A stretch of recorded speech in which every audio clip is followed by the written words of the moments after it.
and most dishonest thing that Kamala Harris has done, and it is a long list, my friends, is that she helped cover up Joe Biden's declining mental capacity for years. It's actually sad. Putin, Xi, Kim Jong-un, all these dictators, they have been sitting in private rooms for 3.5 years, licking their chops because we have a president who can't actually do the job.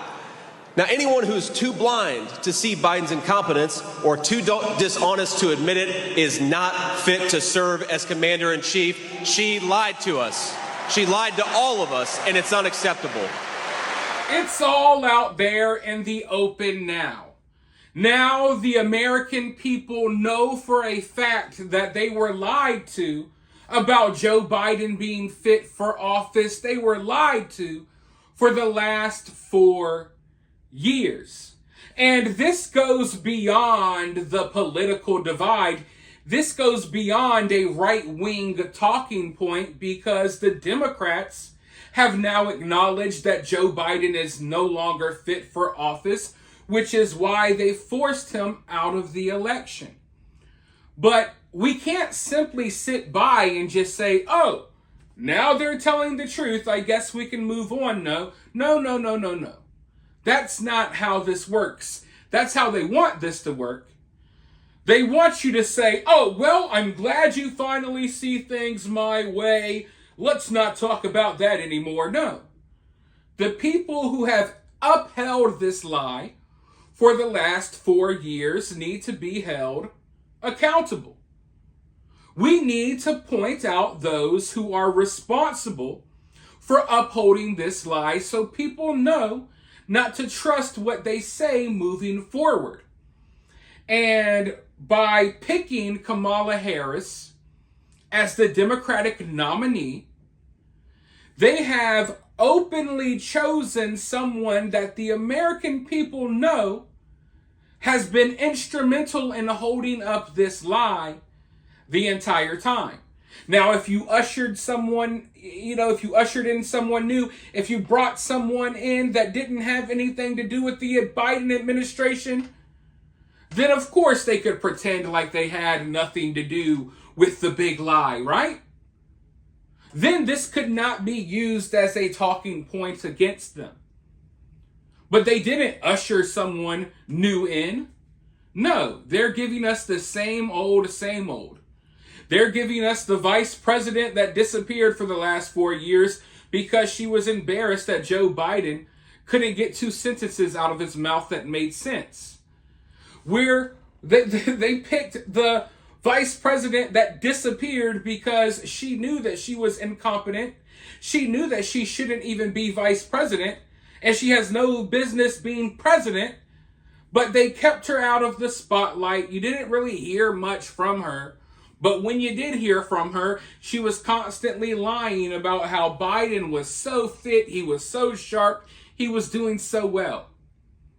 So if we're going to point the finger and blame anyone for lying to us this entire time, who's better? Who else should we point the finger at? I think Kamala Harris is a perfect person to point the finger at. Because at the end of the day, she's supposed to be the second most powerful person in America. She's the second in command. And the second in command knew that the commander-in-chief was just a puppet, a brain-dead bozo that was shimmying around, dementia shimmying around the White House, not even knowing what was going on, but she upheld that lie. So I think this is a talking point that should be focused on, because we shouldn't just so quickly, I don't care who you're voting for or if you're a Democrat or what you are, you shouldn't so quickly look past the fact that this woman lied for years. And she shouldn't even be in the position that she's in now. But you see, the Democratic Party has been playing little tricks. And these tricks are affecting people who vote for them more than people who don't vote for them. Because you see, you're not picking your nominees. They're picking and the nominees for you, basically. Everything that you see right now going on with Joe Biden dropping out and Kamala coming in late. A lot of this was just to keep RFK out of the situation. Okay? They were desperately trying to keep RFK out of the situation because they know that RFK would beat Kamala Harris any day of the week. So they had to pull some little games, pull some little tricks. But as I was saying, we can't just blow past this and not hold the people accountable who have lied to us this entire time. But I want you all to listen to what J.D. Vance was saying today about Kamala Harris, and then I'll be right back with more thoughts. I saw the other day Kamala Harris questioned my loyalty to this country. That's the word she used, loyalty. And it's an interesting word, simplify, loyalty, because there is no greater sign of disloyalty to this country than what Kamala Harris has done at our southern border. And I'd like to ask the Vice President, what has she done to question my loyalty to this country? I served in the United States Marine Corps. I went to Iraq for this country.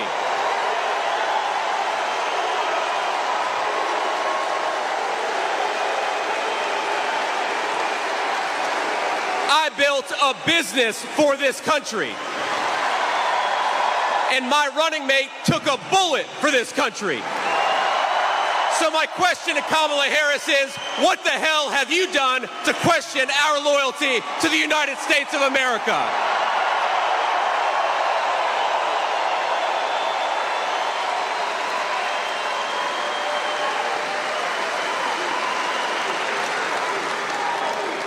And the answer, my friends, is nothing. So let's send a message to the media. Let's send a message to Kamala Harris. Let's send a message to every hardworking patriot from Minnesota across the country. We are ready to have President Donald J. Trump back, and we're going to work our tails off to make sure. Now, I'll be the first to admit, I don't know how to feel about this J.D. Vance guy.